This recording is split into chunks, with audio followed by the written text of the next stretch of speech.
On se retrouve pour une petite démo de la partie premium de Super GSC. C'est visible quand on clique sur analyse avancée, c'est ici qu'on retrouve toute la partie premium. Donc là je ne suis pas connecté, j'ai pas de compte, donc bien entendu j'ai le petit message qui me dit de prendre un abonnement. Donc là je vais me connecter directement, je vais connecter mon compte Search Console, et ce qui va permettre de retrouver mon compte premium Super GSC. On pense bien cocher toutes les cases, hein, bien entendu, quand on se connecte. Donc là voilà, ça y est, je suis connecté, j'ai tous les boutons pour ajouter une annotation, j'ai les statistiques de variation, j'ai les annotations qui se montrent. Donc on est bon. Et là, cette fois, si je vais dans analyse avancée, vu que j'ai un compte premium, je vais avoir accès un petit peu à toutes les analyses. Donc dès qu'on arrive, on a une petite vue avec une première overview où on a le trafic qui est regroupé mois par mois, parce que c'est une data vise dont on a parfois besoin, qui peut être assez intéressante. On peut jouer un petit peu avec la glissière si on a besoin de prendre un screen un petit peu plus ciblé pour afficher un petit peu moins de mois. Si on descend sur la page, on va voir le trafic par pays. Donc du coup, pareil, on va voir la progression du trafic par pays. La progression, elle est sur ces deux périodes-là. Donc là, c'est début janvier, de début avril à début janvier versus début janvier, début octobre. Donc c'est des deux périodes qui sont égales et on compare les deux, on a la progression. Ces périodes-là sont changeables ici. On a directement un petit menu select qui permet de choisir dernière semaine, dernier mois, 1 mois, 3 mois, 4 mois, 6 mois, 8 mois, et qui permet de faire soit versus les 3 mois précédents ou versus l'année dernière. On peut bien sûr comparer versus, si on est sur les 3 derniers mois, vu qu'il y a les données dans la Search Console, on peut comparer les 3 derniers mois versus ceux de l'année précédente.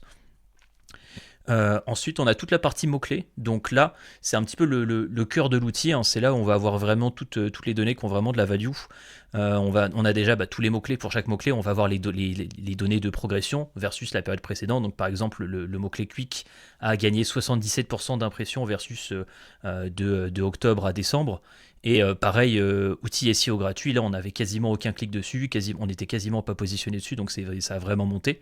À savoir que pour le mot-clé Quick par exemple, si je clique sur le petit icône page, je peux savoir quelles sont les pages qui sont positionnées dessus et quelles sont les pages qui ramènent du trafic dessus. Tac, donc par exemple quand on tape Quick, on a la page outil SEO gratuit qui ressort dans les résultats de recherche, hein, dans les features et snippets, donc les gens vont avoir tendance à cliquer dessus pour aller directement dessus. Et pareil pour la page outil SEO gratuit, là je vais voir la liste des pages, donc il y a plusieurs pages qui se positionnent dessus, voilà. Donc ça permet de ne pas avoir besoin, hein, bien entendu, d'aller sur la Search Console, d'aller dans 4 fenêtres différentes, on a l'info ici. On a aussi pour chaque mot-clé, si on clique sur le petit graphe, on a le graphe de progression, donc là c'est comme ça qu'on peut comprendre d'où vient le 77%. Donc là on voit ici sur la partie droite qu'il y a beaucoup plus de clics que sur la partie de gauche. Et pareil dans outils SEO gratuit, voilà, on voit qu'il y avait quelques clics avant et qu'il y en a beaucoup plus à droite. Donc ça pareil, hein, c'est pour avoir vraiment une overview, pour aller vite sur le mot-clé, pour pas s'embêter à aller checker page par page, parce que c'est assez long dans la Search Console, hein, c'est un des intérêts principaux. On a des petits filtres qui nous permettent de vraiment aller chercher, si on veut se focus vraiment sur les gros mots-clés, ceux qui ont beaucoup d'impressions, voilà, on peut mettre des impressions minimales, on peut mettre des clics minimaux, on peut changer les colonnes qui sont affichées, on peut en masquer, etc. On a un système de filtre aussi. Le système de filtre, j'ai fait des regex simplifiés dedans parce que c'est assez relou de faire des regex. Par exemple, normalement, quand on fait une regex, on a besoin de la barre verticale et je ne l'ai pas sur mon clavier Mac. Donc, je me suis dit qu'il y avait certainement d'autres personnes qui ne l'avaient pas sur leur clavier. À savoir que on est sur des regex simplifiés. Du coup, par contre, c'est en anglais. Je suis désolé parce que j'ai pas envie de les refaire par la suite. Donc, par exemple, si j'écris outil entre guillemets or pour dire outil ou Kevin, là je vais avoir toutes les requêtes qui possèdent soit outil soit Kevin. Voilà, donc là j'ai Kevin qui est ici. Si je retire Kevin, tac, hop, on a juste les requêtes qui contiennent outil. Si je veux outil or Kevin but, ah oui voilà, c'est un filtre du coup but, il faut que je mette aussi entre guillemets but, ça veut dire que je ne veux pas tout ce qui contient gratuit. Hop, voilà, j'écris gratuit, ça retire tout ce qui est gratuit. Donc là, on a juste les mots-clés qui contiennent outil ou Kevin, mais qui ne contiennent pas gratuit. Et si je veux pas non plus référencement, voilà, je vais mettre juste réfé, et puis ça va virer référencement. Voilà. Donc là, c'est pour faire de la regex vraiment simple, sans se prendre la tête, juste en écrivant. Bon, faut écrire en anglais, mais voilà, ça simplifie quand même, je trouve, grandement les regex. On a les petits filtres en haut qui permettent de filtrer le tableau pour avoir vraiment uniquement ce qui nous intéresse. Si on veut se focus sur le top 3, on l'a. À chaque fois qu'on met un filtre dans le tableau en haut, le bouton export ici s'actualise et on va pouvoir exporter soit au format TSV. Le format TSV, c'est ce qui nous permet de coller directement dans un Google Sheet. Top. Voilà, ça nous permet. Non, alors là, c'est moi qui me suis loupé. J'ai double-cliqué. Voilà. On peut cliquer directement, coller ça directement dans un Google Sheet, donc ça évite de le télécharger en CSV puis d'importer le CSV dans Google Sheet. C'est tout l'intérêt d'un TSV. Et voilà, donc après, on peut mettre les petits filtres en haut. On a aussi des filtres en bas, enfin des filtres sur une deuxième ligne. Les filtres sont cumulatifs, donc on peut vraiment aller chercher les mots-clés, les nouveaux mots-clés qui sont dans le top 4-10. Voilà, donc par exemple, générateur de combinaisons, c'est grave intéressant parce que je découvre avec vous, mais c'est un outil que j'ai créé il y a quelques semaines et il se positionne déjà sur générateur de combinaisons.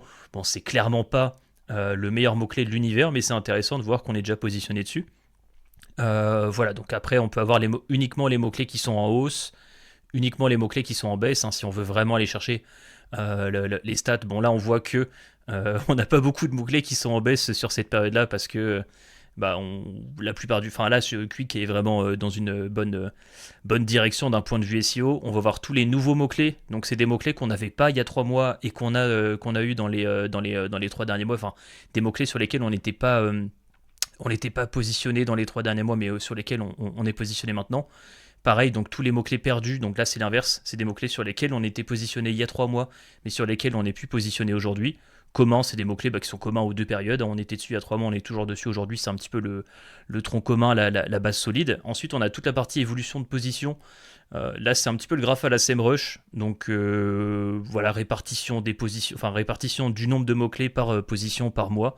On peut virer hein, si ça ne nous intéresse pas, si on n'a pas envie d'avoir les positions 51-100 et 21-50, voilà, on peut virer. On peut jouer sur les impressions. Moi, j'ai mis qu'il fallait minimum 5 impressions pour que ça soit considéré comme un mot-clé, mais si vous voulez, vous pouvez vraiment mettre une seule impression et voilà, vous avez quelque chose avec plus de mots-clés, plus de data. Là, c'est vraiment chacun met sa limite où il veut. Donc là, pareil, on a les mots-clés perdus, gagnés. Ça, c'est une visualisation qu'on a aussi sur SEMrush et que j'aime beaucoup. Donc je me suis dit qu'on pouvait refaire la même chose sur la Search Console. Je l'ai fait. Si on clique sur une des barres du graphe, on va avoir les mots-clés concernés par cet état-là et cette période-là qui vont apparaître en dessous. Là, on va avoir pareil. Donc là, les mots-clés perdus en février, j'ai cliqué dessus. Voilà, j'ai tous les mots-clés perdus en février. Je peux scroller, etc. Et je les ai. Dans la partie page, c'est relativement similaire à la partie mots-clés, les filtres en haut, les 2 lignes de filtre. On peut filtrer aussi, les regex fonctionnent aussi, hein, donc si je veux uniquement ce qui contient gratuit, peut-être outils plutôt, but, je sais pas, gratuit. Est-ce que j'ai une page voilà, j'ai quelques pages qui contiennent outils mais qui ne contiennent pas gratuit. Voilà, enfin bref, c'était juste pour montrer un exemple. Et à savoir que du coup, cette fois, on a l'inverse de ce qu'on a sur la partie mots-clés. Donc là, on peut cliquer ici sur le petit icône de clé et ça nous affiche les mots-clés qui sont positionnés sur cette page-là. On a pareil le graphe de la page si on clique sur le petit graphe. On peut ouvrir la page dans un nouvel onglet. On peut ouvrir la page aussi en site de points sur Google. Voilà. Le but vraiment, c'est de gagner un max de temps dans ces analyses de Search Console. On a toute la partie trafic par dossier, donc là c'est le trafic par page, mais les pages qui sont dans un même dossier, elles sont regroupées par dossier. Donc ça c'est par rapport au slug d'URL, donc si vous avez la chance d'avoir un site sur lequel les slugs d'URL sont bien faits, ça permet de voir pas mal de choses, hein. Ça permet de voir vraiment quelles sont les sections du site qui perfent, et si jamais vous avez par exemple des catégories sur votre blog, ça vous permet de voir si certaines catégories de votre blog vont avoir tendance à mieux perf. Donc ça c'est vraiment intéressant comme visualisation. On a toute la partie indexation. Donc ici, ce qu'on fait, c'est qu'on vient coller une liste d'URL directement d'un crawler. Par exemple, on va pouvoir crawler une liste d'URL qui viennent de Screaming Frog ou une liste d'URL qui viennent d'un sitemap. Il faut juste que ça soit un URL par ligne. Ou alors, on va pouvoir aller crawler une liste d'URL qui vient d'un autre crawler. Moi, je vais prendre une liste d'URL qui provient de Quick directement. Mais la source importe peu. Voilà, du coup, je suis parti chercher une liste d'URL que j'ai fait d'un crawl de Quick sur Quick lui-même, donc c'est bien Quickception. Ici, on a la liste totale des pages, il y a 970 pages, ça on s'en fiche un petit peu. On a les pages qui sont à la fois sur le site et sur la Search Console. Donc là, on a 506 pages qui sont sur les deux. Donc c'est les pages qui ont été trouvées dans le crawl et qui ont des données sur la Search Console, que ce soit des clics ou des impressions. On a les pages zombies. Donc là, pareil, ça va être les pages. Donc là, cette fois, ça va être les pages qui vont être uniquement présentes sur le site, mais qui n'ont aucune donnée sur sur la Search Console, pas la moindre impression. Et après, on va voir les pages orphelines. Donc là, les pages orphelines, ça va être des pages qui ont des données sur la Search Console, mais qui n'ont pas été trouvées dans le crawl. Ça peut être pour plusieurs raisons. Ça peut être des pages qui sont vraiment dans une structure qui n'ont aucun lien, mais qui ont quand même des impressions, parce qu'il y a des utilisateurs qui trouvent ces pages-là dans les résultats de recherche. Ces pages-là sont indexées et ces pages-là ont du trafic. Dans le cas présent, on va voir dans le cas de cuivre, on a la page technique par exemple, enfin slash outil SEO gratuit, slash technique. On a cette page-là tout simplement parce que c'est une page que j'ai créée récemment en fait et que j'ai pas crawlé depuis, donc c'est normal du coup qu'elle apparaisse ici. Mais du coup voilà, on aurait eu cette détection là si cette page là n'était pas dans la structure. Ensuite, ce qu'on peut faire du coup, c'est qu'on peut aller directement cliquer sur vérifier l'indexation. Donc là, je vais pas le faire ici parce que c'est un petit peu long, mais ce que ça fait, c'est que ça va page par page, ça appelle la Search Console et ça check est-ce que la page en question est indexable ou non, est-ce qu'elle est indexée ou est-ce qu'il y a un souci par rapport à l'indexabilité de la page. Ensuite, on a toute la partie cluster. Donc, dans la partie cluster, on a on s'occupe d'abord de la partie mots-clés. On peut générer, en partant de zéro, on peut vraiment générer des clusters. Donc là, je vais supprimer les clusters. On va repartir vraiment de zéro. Tac. Je vais faire générer des clusters. Et en gros, ce qui se passe, c'est que c'est fait par IA. Donc, ça se base sur la liste des 500 premiers mots-clés. On envoie ça à OpenIA et OpenIA nous dit OK, sur base de ces 500 mots-clés, voici vos clusters. Donc après, on peut aller mot-clé par mot-clé dans SEO Tool. Je vais cliquer sur le petit crayon ici et je vais faire outils. Donc là, si j'écris outils, là, je vais quand même outils SEO pour qu'il y ait un petit peu moins de match. Donc voilà, je vais avoir certains mots-clés qui sont filtrés. Je peux faire garder la sélection et sauvegarder le cluster. Donc voilà, donc là, du coup, mon cluster est créé. Et le graphe que j'ai, c'est vraiment le graphe de tous ces mots-clés-là ensemble. Donc c'est vraiment un graphe personnalisé. C'est une donnée qui est un petit peu relou à faire si on veut faire ça sur la Search Console. Donc là, on a vraiment le graphe de progression du cluster et les données de progression du cluster. Et on voit que ici, pour tous ces mots-clés-là, on a du trafic depuis moins de 3 mois. C'est des mots-clés sur lesquels on n'avait pas de trafic il y a 3 mois. Par exemple, on a outils SEO gratuit au singulier. En effet, ce mot-clé-là, je n'avais pas de trafic il y a 3 mois. Il n'y a que la version plurielle pour laquelle j'avais du trafic il y a 3 mois. Mais donc du coup on peut soit faire ça cluster par cluster et ajouter petit à petit. Donc là par exemple j'avais écrit outils sans S, mais je peux mettre outils avec un S. Je vais mettre outils SEO avec un S, voilà, garder la sélection, voilà, ça s'ajoute. Bon, maintenant on va voir dans le graphe que voilà, je vais avoir quelques petits clics avant, c'est les clics de outils SEO gratuits. Donc on a soit la possibilité de le faire manuellement comme ça, ou alors on peut utiliser la fonction trier les mots-clés avec la petite tête de robot qui nous indique que ça va être du tri par IA. Donc là, en gros, tous les mots-clés sont envoyés en groupe. Là, il y a 8 groupes qui ont été envoyés. Et on a une très grosse partie, là on voit qu'il en reste toujours, mais il y a une très grosse partie des mots-clés qui a été triée dans les clusters. Il y a plusieurs raisons pour lesquelles ça peut ne pas avoir été trié, soit OpenIA a juste eu la flemme, soit aujourd'hui il n'y a pas de cluster qui permet de regrouper ces mots-clés-là. Si je prends l'exemple de, par exemple, les deux premiers mots-clés, Quick et Quick avec 2 i, c'est des mots-clés de marque, et en effet c'est normal que OpenIA ne l'ait pas classé ici. Il aurait fallu que je crée un cluster, donc brand name, je sais pas, hop, voilà, je vais l'appeler brand name, je l'ai déjà fait. Je crée le cluster, et ici je vais mettre tout ce qui commence par Quick, tac, et voilà, ça c'est mes mots-clés marques. Bon, j'en ai que 2, j'aurais pu en avoir plus, en mettre plus, mais voilà, c'est l'idée. Pareil, les filtres de période bien sûr fonctionnent ici aussi. On a toute la partie page qui fonctionne relativement de la même manière.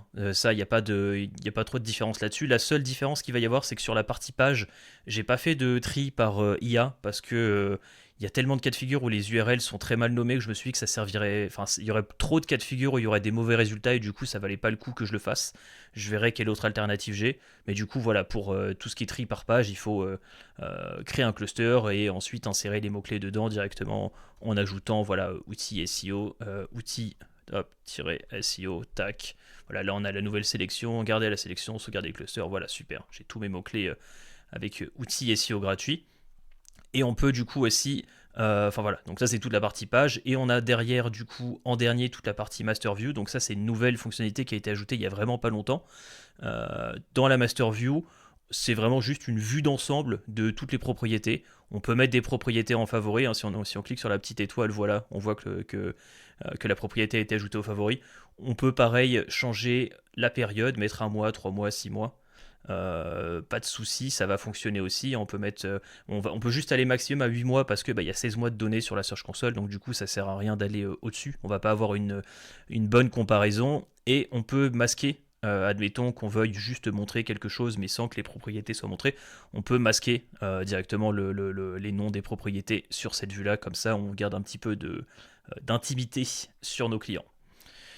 Voilà. J'espère que cette présentation a été suffisamment claire. S'il vous reste des questions, n'hésitez pas à me contacter en MP sur LinkedIn ou par mail. Ne pas hésiter, je me tiens à dispo.